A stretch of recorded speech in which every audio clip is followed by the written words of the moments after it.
বাইরের এরকম প্রকৃতি দেখলে কাজের এনার্জিটাই অনেকটা এসে যায় আর মনটাও খুব ভালো হয়ে যায়।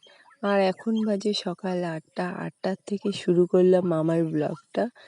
তো আমি এই যে আমার বাচ্চাদের স্কুলে যাবে, তো আমি ভাত বসিয়ে দিয়েছি, সিদ্ধ ভাত, পটল আর আলু সিদ্ধ দিয়েছি, আর ওই যে জালে কটা মাছ পড়েছে ওই মাছ কটা ভেজে দেবো, তাই দিয়ে খেয়ে যাবে।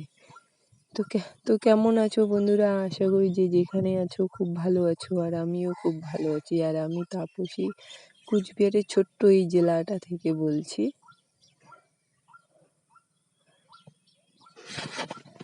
আমার ছেলে এই যে বইগুলো গুছায় নাই, সকালে বই পড়েছে, বইটই গোছাগুছির কোনো নামই নেই। বই পড়া শেষ তো ওরা একদম লাফিয়ে লাফিয়ে খেলতে চলে গেল। তো এইসব বই টইগুলো এখন আমাকে গুছাতে হবে। তো এই যে গুছিয়ে টুছিয়ে দিলাম। আর ওই যে আমার শাশুড়িদের ঘরে ওখানটাও আর কি বই রেখেছে, তো ওখান থেকেও দুটো বই এনে দিলাম, দিয়ে ঢুকিয়ে দিচ্ছি। তো ওরা খেয়ে দিয়ে স্কুলে চলে গেছে, আর আমি এখানটায় এখন 10টা বাজে, আর এখন আমি আসলাম এখানটায় গরু ছাগলকে জল দিতে। কারণ বাইরেটা দেখতেই তো পাচ্ছে, ভীষণ রোদ উঠেছে। আর রোদে যদি গরু ছাগলকে যদি জল লায় দিই, তাহলে ওদের জল পিপাসা পায়, ওরা তো বলতেও পারে না। তো নিজেকে আর কি বুঝে নিতে হয়। তো ওদেরকে জল টল দেওয়া হয়ে গেল, রাস্তার দিকে বেঁধেছি। দিয়ে এই হাঁড়ি দুটো দেখতে পাচ্ছি, এখানটা একটাতে চাল রাখবো, আর এখানটায় আটার প্যাকেট, রেশন থেকে আটা দেয়, তো আটার প্যাকেটগুলো রাখবো। আর ওই যে পাটকাঠির পিছনে একটা ছোট একটা আর কি চকি রেখেছি, ওখানে চালের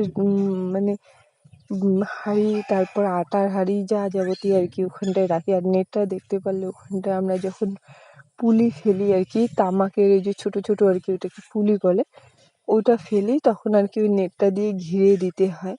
তো এখন তো আর এটার দরকার নেই, তো এখানটা ভালো করে ধুয়ে টুয়ে রেখে দিয়েছি। আর এখানটায় যে চালগুলো অনেক দিন থেকে বস্তাতে আছে, বস্তাতে রাখতে পারছি না, হাঁড়িতে আর কি রাখছি না। আর আমাদের এইখানটায় ইঁদুরের খুব উৎপাত। তো আমি এই যে চালগুলো আর কি ঢেলে নিচ্ছি, আর ওখানটায় আটাগুলো আছে, আটাগুলো আর কি রেখে দেবো। আর এই চালের বস্তাটা দেখছো, এখানটা অনেক পুরোনো আর কি, অনেক দিন হলো আর কি, চৈত্র মাসে আর কি ধান সিদ্ধ করে আর কি শুকিয়ে ভেঙে আনছি। আর এটা এই ইদারিং জ্যৈষ্ঠ মাসে আর কি এই চালটা করলাম, কিন্তু চালগুলো খুব ভালো হয়েছে, একটা চালও ভাঙে নাই, আর একটু লম্বা লম্বা হয়েছে।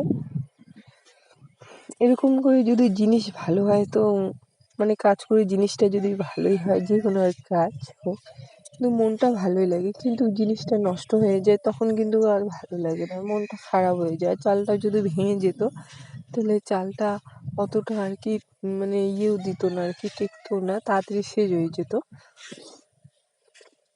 আর চালেরটা ওখানটায় রাখলাম, ভীষণ ভারী, রাখতেই পারছিলাম না, তাও আর কি নিয়ে গেলাম, নিয়ে গিয়ে রাখলাম আমার।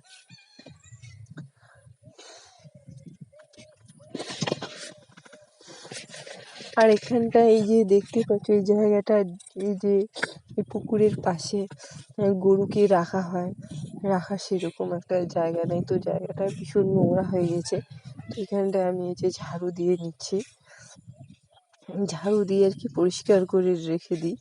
তো গরুগুলো থাকতো, ওদেরকেও ভালো লাগবে, আর নিজেকেও ভালো লাগে। আর ভাবছি নোংরাগুলো সবগুলো এক জায়গায় করে পুড়িয়ে ফেলবো।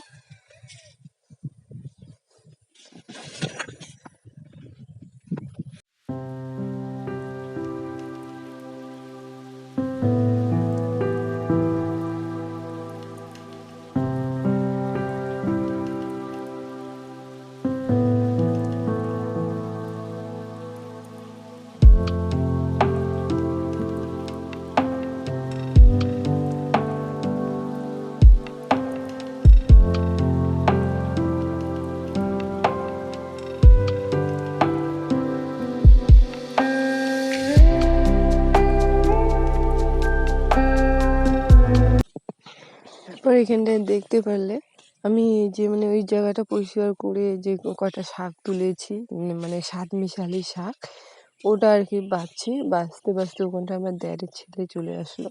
তো ও আর কি ইয়ে করলো, তো ওর মা আর কি টেনে নিয়ে গেল। আর শাকটাও বাছা হয়ে গেছে, ধোয়া হয়ে গেছে, আর এখানটায় আমি শাকটা বসিয়ে দিলাম।